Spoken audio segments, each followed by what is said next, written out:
ajudar depois. Então, eu só queria saber se ficou clara essa correlação. Então, por exemplo, hoje, se os presos têm 1 hora de banho de sol por semana, a semana tem 168 horas para todos nós, na face da Terra. 166 horas, se ele não tiver visita, se ele não for ao serviço social, se ele não for ao juiz, porque não vão todos os presos, todos os dias a juíza visita, ao serviço social, à psicologia, ao médico e tal. Ele fica 166 horas na tranca, na cela, certo? Então tem questões hoje do aprisionamento que são gravíssimas e que ferem isso daqui frontalmente, mais ainda isso daqui. Que isso é antigo, mas se vocês pegarem isso aqui, peguem na internet, não deixem de pegar. Vocês veem que aspectos interessantes que essas regras mínimas têm. São regras mesmo, não é uma lei, são regras. As regras orientam a confecção de leis. Boa tarde a todas e todos e todas. Primeiro eu quero dizer do meu prazer de compartilhar essa mesa com a minha amiga Tânia Damer. Ela é uma ídola para mim. Sempre gosto muito de ouvir a Tânia, né? Cumprimentar a diretoria do CRES, esse é o último dia, né, dessa programação do mês de maio, e eu sei que o esforço é muito grande antes e durante o mês, né? E depois também ainda tem sobra de tarefa, né? Eu estive aqui pela manhã, fiquei assim bem feliz que o auditório estava cheio, né? Foi muito bom a gente ver pessoas interessadas em discutir essa temática.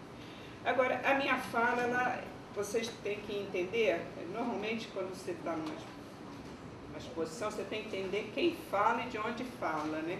Então eu quero explicar isso para vocês. Vocês ouvem a Tânia, que é uma pessoa que exerceu durante muito tempo a sua atribuição de assistente social no sistema prisional e exerce ainda, né? E além disso, ela sempre se dedicou a esse tema, ela pensou, estudou, apresenta ideias inovadoras, propostas, então é uma pessoa, vamos dizer, especialista no tema, que não é o meu caso, não é? Eu sou uma pessoa, vamos dizer assim, especialista ou militante no campo de uma política pública do sistema de proteção social, que é a política de assistência social. Eu exerci meu trabalho como assistente social num órgão federal da assistência social e mesmo depois de aposentada eu continuei militando no campo da política de assistência social. Então é uma visão não tão profunda dessa temática que a gente está discutindo hoje, em comparação com o que a Tânia traz, né, de reflexões sobre a questão. Então, como que eu me apropriei desse tema, né? Realmente eu não fui forçada a me introduzir nesse tema, né? Eu me senti compromissada com a questão no momento em que eu era diretora do CRES e que o CRES tinha assento neste Conselho da Comunidade e o assento estava em aberto, né? E aí eu, como diretora, tive que me apropriar de algumas informações, né? As demais companheiras da diretoria tinham já outros compromissos e eu decidi voluntariamente, né? E com compromisso com o nosso projeto ético-político, com compromisso de que esta entidade é defensora desse projeto ético-político, é fortalecedora desse projeto ético. Em tantas as demandas que chegam para o Conselho, muitas das vezes você tem que passar assim uma peneira e dizer quais as questões que o Conselho, né, tem que abraçar, tem que priorizar. Uma delas foi, então, estar ocupando a vaga do CRES no Conselho da Comunidade. E o meu período é um período bastante curto, de 2002 a 2005, quando o Conselho da Comunidade do Rio de Janeiro foi dissolvido por uma decisão do juiz da Vara de Execuções Penais.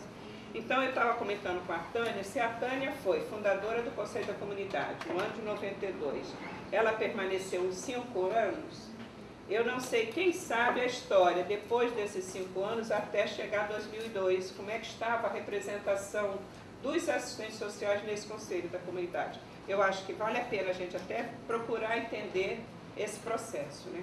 E depois ver a atualidade, porque em 2005 o CRES, juntamente com outras organizações, escreveram, entregaram um documento ao juiz da vara de execuções penais e se retiraram do conselho. Né? Eu vou só tomar um cafezinho aqui. Então, vocês estão compreendendo as nossas diferenças aqui, né? Mas, em vários momentos, ela é o meu modelo, né? E também, no caso do sistema prisional, é a ela que muitas das vezes a gente recorre, né? Bom, a impressão inicial que eu tive do Conselho da Comunidade, eu tive um estranhamento com esse nome. Porque nesse período, 2000, né, a gente já estava muito envolvida, a grande parte da categoria envolvida nos conselhos e nas conferências da contemporaneidade no nosso país, não é? Que tem um papel de controle social da política pública. Aí eu tive um certo estranhamento, mas continuei pensando na questão, e aí tem a seguinte situação: se a gente considerar que a LEP ela é promulgada em 1984, quer dizer, no finalzinho da ditadura militar, quem estava no governo federal era o João Figueiredo, né? Então nós estamos naquele período de transição de uma ditadura militar para um processo de democratização do país. E há estudiosos desse sistema de relação do Estado com a sociedade que apontam, no caso até do modelo de conselhos, 3 tipos de conselhos ou de organizações da sociedade na sua interlocução com o Estado. Então, as experiências do passado são assim: conselhos ou movimentos da sociedade que se contrapunham ao Estado, eram opositores do Estado, porque viam o Estado e viam no passado, de forma acertada, que o Estado ele tinha um comprometimento de interesse com a classe hegemônica, com a classe de maior poder sociopolítico, né? O Estado servia aos mais poderosos, né? Econômica e politicamente, vamos dizer assim. Então, os movimentos autônomos da sociedade se contrapunham a esse Estado. Não queriam conversa com o Estado. Esse Estado serve aos poderosos, a grande massa da sociedade vai se organizar independentemente do Estado. Uma outra forma de relação, em outro momento, foi dos movimentos da sociedade, dos conselhos da sociedade, se aproximarem do Estado para ajudar ao Estado, como força auxiliar dos agentes do Estado. Não é? Isso foi muito próprio já na era Vargas e mais desenvolvido no regime militar, nos 20 anos de regime militar, naquele período de desenvolvimento da comunidade que a Tânia frisou. Quando o país lança o programa de desenvolvimento da comunidade, ele chama as comunidades para serem auxiliares das ações governamentais, né? Aí tem um aspecto muito interessante: a sociedade era chamada a ser auxiliar e não a criticar o Estado, né? Não podia se opor às ações do Estado, não podia fazer críticas ao Estado, tinha que ser força auxiliar. Conjugar esforços. Conjugar esforços, somar esforços para que o Estado desenvolvesse o seu trabalho, né?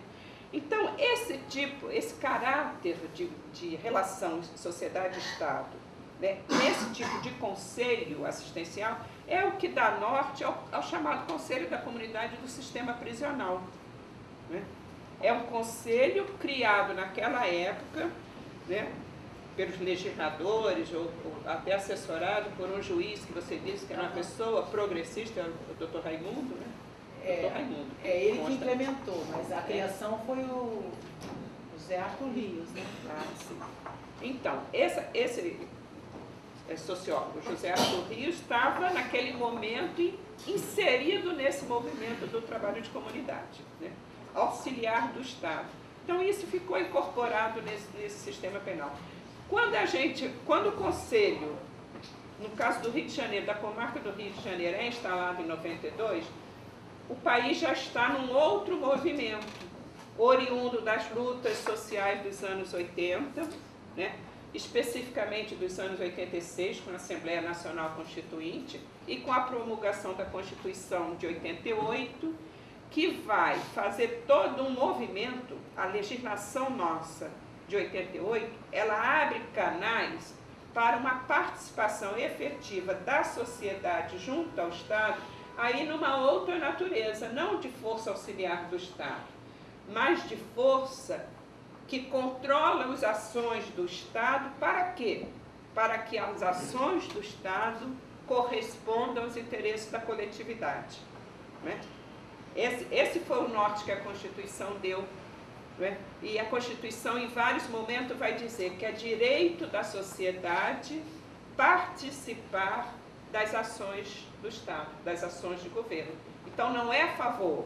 A sociedade não precisa esperar que os agentes do Estado a convide para participar e para se manifestar. É direito legítimo, né? É direito de cidadania, direito legítimo das pessoas se manifestarem sobre os assuntos que lhe dizem respeito, sobre ações do Estado que vão ser desenvolvidas a partir de um orçamento público que advém da contribuição de impostos, de pagamento de impostos, de tributos de toda a coletividade, né? Então, eu me vejo falando na política de assistência social e destacando esses avanços da nossa Constituição, que são próprios para todas as políticas públicas, são próprios para todo o movimento de defesa de direitos das crianças, dos idosos, da mulher, dos negros e por aí vai. Então, o eixo centralizador dessas demandas, desses movimentos, estão lá na Constituição de 88. A partir dela, a Constituição não fala em conselhos, nem fala em conferência, ela fala da legitimidade da participação da sociedade.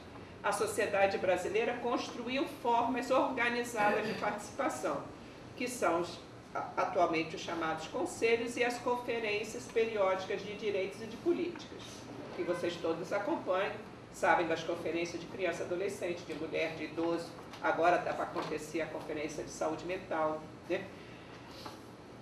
E aí a grande... Quando o Conselho de Comunidade, no caso do Rio, é instalado em 92, nós já estamos, né, com esse horizonte de uma ação da sociedade que fiscaliza o Estado, que controla as ações do Estado para que as ações tenham qualidade, para que as ações respondam aos direitos de cidadania e para que as ações sejam compatíveis com as necessidades da coletividade, né? Mas os atores da lei, os juízes, eu não sei se é uma visão distorcida, mas eu sempre tive assim, uma impressão de um atraso desses atores, pelo menos da maioria desses atores da lei, não é?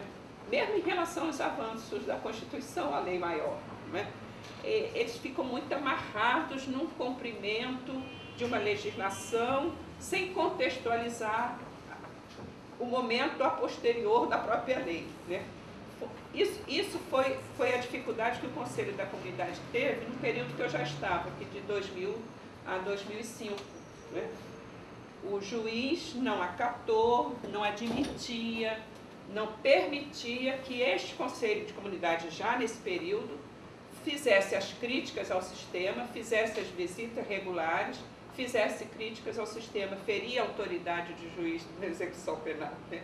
E num determinado momento de graves atritos entre o Conselho e a vara de execuções penais, ele tirou da cartola o seu poder, né, e destituiu o Conselho. E de lá para cá, eu não acompanhei bem o que aconteceu. Quer dizer, assim, sala, armários, telefone, computador, nada disso o Conselho dispunha, né? Funcionário. Então, ele tinha legalmente que ter uma vinculação, mas, na verdade, para ele funcionar, dependia do esforço dos seus componentes, de conseguir um espaço, né? Então, inicialmente, ele funcionou na OAB e, mais recentemente, ele funcionou nesse espaço aqui do CRES, né? O Conselho não tinha onde fazer suas reuniões e o CRES disponibilizou esse auditório, as reuniões aconteciam aqui, usando a